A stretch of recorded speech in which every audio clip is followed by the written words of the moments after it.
बिस्मिल्लाहिर्रहमानिर्रहीम। अस्सलामु अलैकुम। आज हम इस वीडियो में रहबर माशियात कुल्ली माशियात व पाकिस्तान की माशी तरक्की का चैप्टर नंबर 5 नज़रिया कौमी आमदनी और रोज़गार BAPSC पार्ट 2 की इकनॉमिक्स का चैप्टर रीड करेंगे। तो उसके जो इम्पोर्टेंट क्वेश्चन हैं उनमें पहला जो है वो है कि नीज़ ने डैश में अपनी किताब अमूमी नज़रिया रोज़गार और सूद लिखी। तो इसका जो करेक्ट आंसर है वो है 1936 यानी 1936 में उसने जो है ये किताब है वो अपनी लिखी। नेक्स्ट क्वेश्चन है क्लासिकल माशियत दानों के अफकार का महवर क्या चीज़ थी। तो उनका जो महवर था वो था कि माशियत का खुद कार तवाज़ुन जो है ये उनका महवर था। उसके बाद क्लासिकल माशियत दानों के नज़रिए के मुताबिक माशरे में हर वक्त डैश की कैफियत पाई जाती है।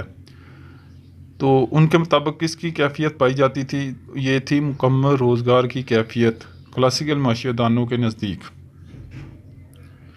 उसके बाद क्लासिकल माशियतदानों के मुताबिक डैश बेरोज़गारी मुमकिन नहीं। तो उनके मुताबिक कौन सी बेरोज़गारी जो है वो मुमकिन नहीं थी, ये थी अमूमी बेरोज़गारी जो है ये मुमकिन नहीं थी क्लासिकल दौर में। उसके बाद नेक्स्ट क्वेश्चन जो है वो है क्लासिकल माहिरीन हुकूमत की जानिब से डैश में मुदाखलत के हामी थे। यानी क्या वो हुकूमत की मुदाखलत के हामी थे? बिल्कुल नहीं, वो हुकूमत की अदम मुदाखलत के हामी थे। उसके बाद जो नेक्स्ट क्वेश्चन है वो है क्लासिकल माशियत के दो ही शोबे हैं और वो कौन से शोबे थे। इनमें से जो शोबे हैं वो है Y बराबर C प्लस आई, यानी आमदनी बराबर है सरफ प्लस सरमायाकारी। उसके बाद GB से ये जो माशियतदान था का ताल्लुक़ कहाँ से था और वो पेशे के लिहाज से क्या था। तो GB से जो है ये फ्रांस का जो है ना वो क्रिकेट यानी ये एक काश्तकार था। उसके बाद JBC ने डैश में मुकाला लिखा था जिसका नाम था। अच्छा, JBC जो है ना इसने 1803 में जो है ना मुकालमा लिखा था जिसका नाम ट्रेसी ऑन पॉलिटिकल इकोनॉमिक था।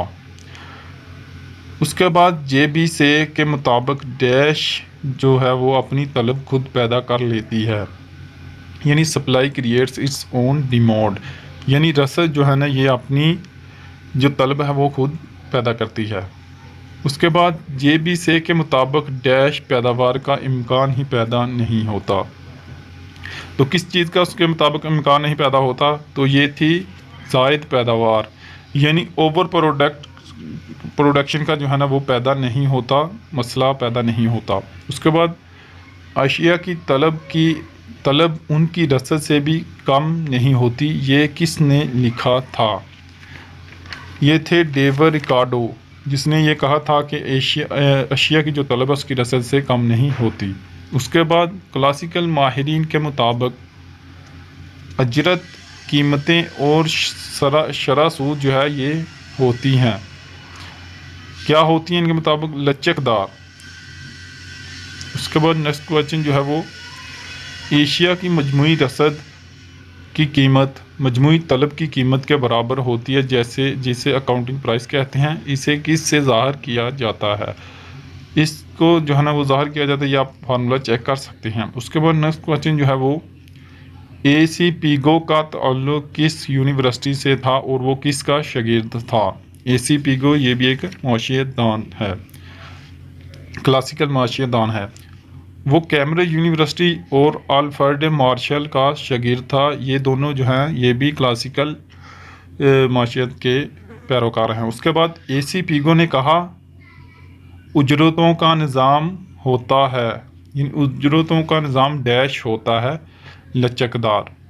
AC पीगो ने भी कहा कि उजरतों का यह निज़ाम है ये लचकदार होता है।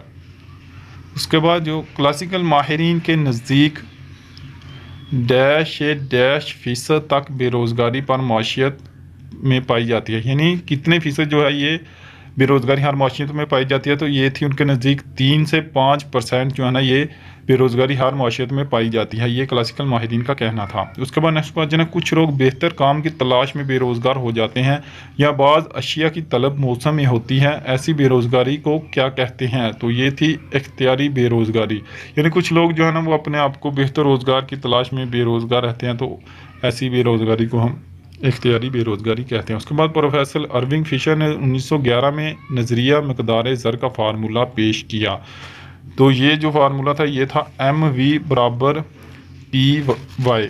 उसके बाद नेक्स्ट क्वेश्चन है, क्लासिकल नज़रिया के मुताबिक अरसा तवील में मजमूई रसद का ख़त मुकम्मल डैश हो जाता है, मुकम्मल तौर पर क्या हो जाता है? ये था गैर लचकदार।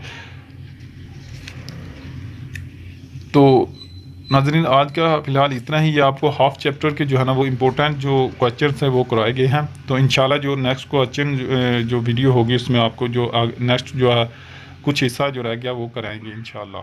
अल्लाह हाफ़िज़।